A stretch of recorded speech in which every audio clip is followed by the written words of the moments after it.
नमस्कार। सुनो कहानी में आपका स्वागत है। कहानियाँ सुनने सबको अच्छा लगता है ना? मुझे तो बहुत अच्छा लगता था। और आज जो कहानी मैं आपके लिए लेकर आई हूँ, वो कहानी है उस व्यक्ति की जिनका जन्मदिन आज है, स्वामी विवेकानंद। ये नाम उनका बचपन से नहीं था। जब वो छोटे से थे, बड़े नटखट बालक थे, इतने शरारती कि उनकी माँ को समझ में नहीं आता था कि इस शरारती बालक का मैं क्या करूँ। जिद्दी भी थे और अपनी बात मनवाने पर आते तो बिल्कुल नाराज होकर ज़मीन पर भी लेट जाते। और उनकी माँ को कितनी बार उनकी बात मानने के लिए अपना हट छोड़ना पड़ता। बिलॉय इस नाम से बुलाती थी वे। और बिलॉय जो थे इतने मस्त, मगर उनमें कुछ विलक्षण प्रतिभा भी थी।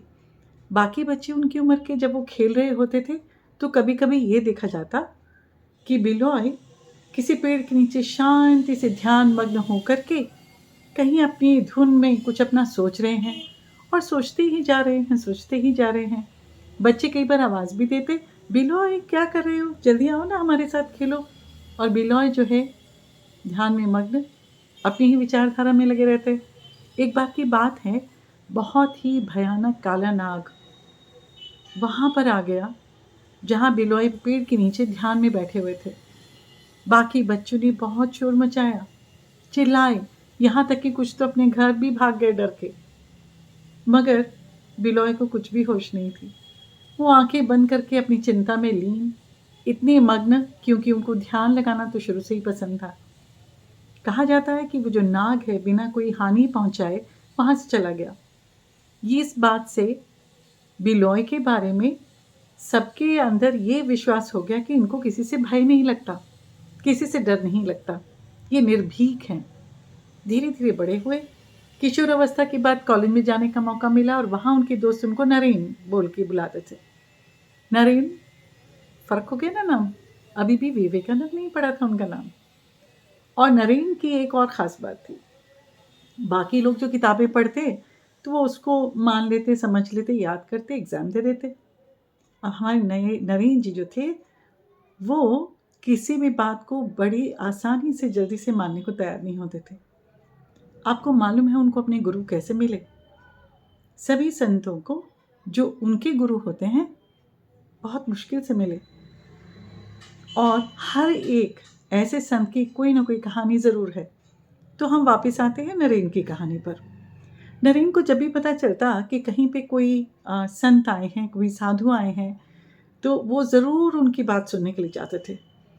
और जब बैठते बड़े ध्यान से सत्संग सुनते, किंतु अंत में हमेशा कहते कि मेरे पास आपके लिए एक प्रश्न है, क्या आप मेरे प्रश्न का उत्तर देंगे? और जब वो संत उन्हें कहते कि हाँ, तो जानते हैं नरेन का प्रश्न क्या होता था? नरेन का प्रश्न होता कि आपने ईश्वर को देखा है? और इसी एक प्रश्न को सुनते ही चाहे वो कोई भी साधु हो, सन्यासी हो, थोड़ा हिचकिचाने लगता। कहता, बेटा ईश्वर को पाना क्या आसान है, बहुत तपस्या करनी पड़ती है, बहुत ध्यान लगाना पड़ता है, तब कहीं जाके ईश्वर के दर्शन होते हैं। तो नरेन उनसे यही पूछते, आप तो ईश्वर के बारे में बता रहे हैं, आप हमें कह रहे हैं कि हम उनसे प्रेम करें, आपने ईश्वर को देखा है क्या? और इस प्रश्न का उत्तर उन्हें कभी नहीं मिलता। एक बार की बात है, जब उन्हें पता चला कि उनके एक परिचित के यहाँ एक संत हैं जो आए हैं और बड़े ही साधारण हैं। सुनकर वो वहाँ भी पहुँचे। और जानते हैं वो संत कौन थे? श्री रामकृष्ण परमहंस।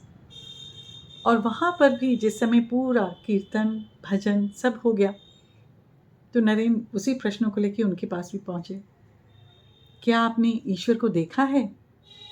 तो श्री राम कृष्ण परमहंस ने विवेकानंद की तरफ देखा, नरेन की तरफ देखा और हंस पड़े। बोले, हाँ, वैसे ही जैसे मैं तुम्हें देखता हूँ। नरेन को अचानक विश्वास नहीं हुआ। आप क्या बोल रहे हैं, आपने ईश्वर को देखा है? उन्होंने फिर वही जवाब दिया, हाँ, जैसे मैं तुम्हें देख रहा हूँ। नरेन ने कहा, नहीं नहीं, ऐसा कैसे हो सकता है? तो रामकृष्ण परमहंस को और मुस्कुराहट आई उनके चेहरे पर। जिस स्थान पर रामकृष्ण परमहंस बैठे थे, नरेन उनसे थोड़ी सी नीचे जगह पर बैठे थे। जैसे कि हमेशा होता है, हम जब सुनते हैं किसी बड़े को तो उनको एक ऊंचा स्थान दिया जाता है। कहा जाता है कि रामकृष्ण परमहंस ने अपनी जो आधी पाथी थी वो खोली और दाहिनी पांव का अंगूठा नरेन के माथे से छुआया। और ये स्वामी जी का खुद का कहना है कि उन कुछ पलों में कितने ब्रह्मांडों की यात्रा उन्होंने कितनी तीव्रता से की, इतनी तीव्रता से की, और ऐसा प्रकाश पुंज देखने को मिला कि घबरा कर उन्होंने आंखें खोल दी। नरेन को पता चल गया यही वो हैं जिनकी मैं खोज कर रहा हूँ। और उसके बाद वो बन गए रामकृष्ण परमहंस के शिष्य, और उनके शिष्य बनने पर उन्हें अपना घर बार छोड़ना हुआ। थोड़ा सा और आगे बढ़ाती हूँ कहानी। और ऐसा है कि जिस समय रामकृष्ण परमहंस के साथ रहकर 1 माह हो गया और विवेकानंद अपनी जो भी ध्यान पूजा अर्चना करते रहे, उनको लगा मुझे वो प्राप्त नहीं हो रहा जो मुझे होना चाहिए।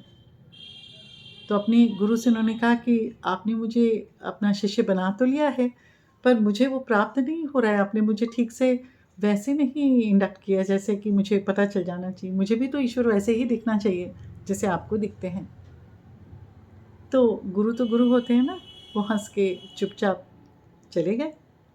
अगले दिन सूर्योदय के समय हुगली नदी पर जिस समय स्वामी विवेकानंद वहाँ अपना स्नान कर रहे थे, सूर्य अर्चना कर रहे थे, उपासना कर रहे थे, अचानक उनको लगा कि उनका पैर बड़ी ज़ोर से कोई खींच रहा है पानी के अंदर।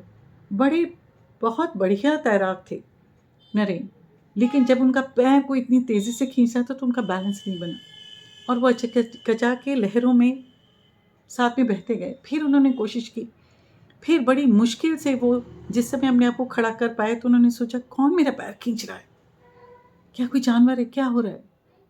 तभी देखा कि पानी की सतह पर हंसते हुए उनके गुरु अंदर से सिर बाहर निकाल करके उनकी तरफ देख के और ज़ोर से हंसने लगे।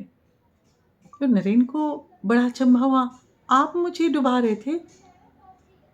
और तब उनके गुरु ने कहा, जब तुमको मैं पैर खींच रहा था तुम क्या चिल्ला रहे थे। नरेन ने कहा, और क्या, मर रहा था मैं तो, माँ माँ चिल्ला रहा था। मुझे लगा कि मेरे प्राणी चले जाएंगे, आप मुझे इतनी ज़ोर से खींच रहे थे। तो रामकृष्ण परमहंस ने कहा, जितनी आतुरता से तुमने अभी माँ को पुकारा, उतनी ही आतुरता और लगन से जब ईश्वर को पुकारोगे तो वो सामने वैसे ही खड़े हो जाएंगे जैसे मैं तुम्हारे सामने खड़ा हूँ। ये उनकी आत्मकथा में है। आप जानेंगे तभी तो उस व्यक्ति को पूरे भारत भ्रमण करके ये जानने का मौका मिला कि इस देश को आगे ले जाना है तो कैसे।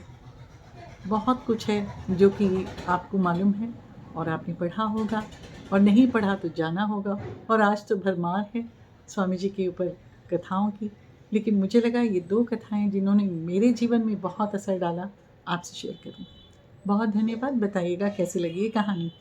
बहुत मंजीवी कहानी तो नहीं है, मगर आपसे शेयर करना बहुत अच्छा लगा। धन्यवाद।